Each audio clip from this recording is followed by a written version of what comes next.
Nice looking 70 series on the dyno for a bit of tuning, getting the intercooler fans and getting some tuning done on it. Let's go and have a look what else we've got in here. To a tiny bit of discussion on the intercooler fans while we're walking past the front here.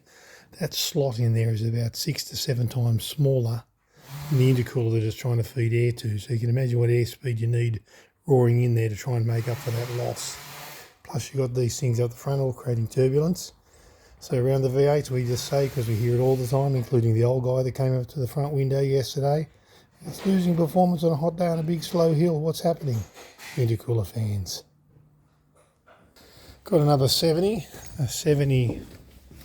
What do we got? We got some coils of 79 series. Yes, but with the 1.8Z. We love our catch cans, but we don't like them, or they're not needed on old school. So just don't waste the time and money.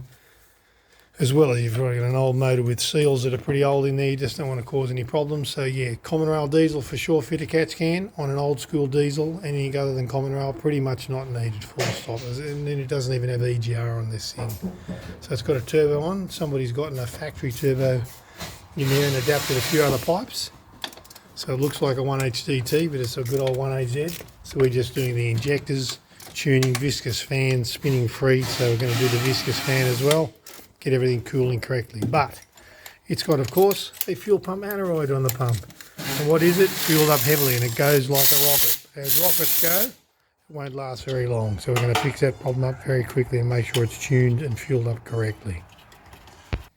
Another lovely machine in here, LC200. It's getting the tin can taken off and a proper catch can put on. So we need catch cans on vehicles like this, common rail diesels with EGR. Not an old school 1.8Z like that machine there, just not needed. Certainly on these ones it is. It's going to be getting some tuning and a few other things done to make sure it's right. We won't need to talk about it, we'll upset all the Nancy boys out there, but we may as well upset them while we're at it. Of course this has got a big tune in it and a transmission tune, and he's had nothing but issues with it causing problems with his van. So we're going to get it all back to standard. Get it all back to standard once we snapshot what it's doing, and then we'll do some proper tuning on this vehicle. And here's a nice looking rig in here for a bit of tuning. We've just done some road testing in it.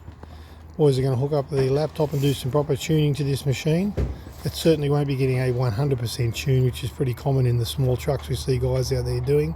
Just make it safe and reliable. Probably a 40-50% torque gain of this will be huge already, but these 100% gains, I don't think they're going to last forever. Not good, so it shouldn't be done. So a tune happening on that, and we'll get back into it.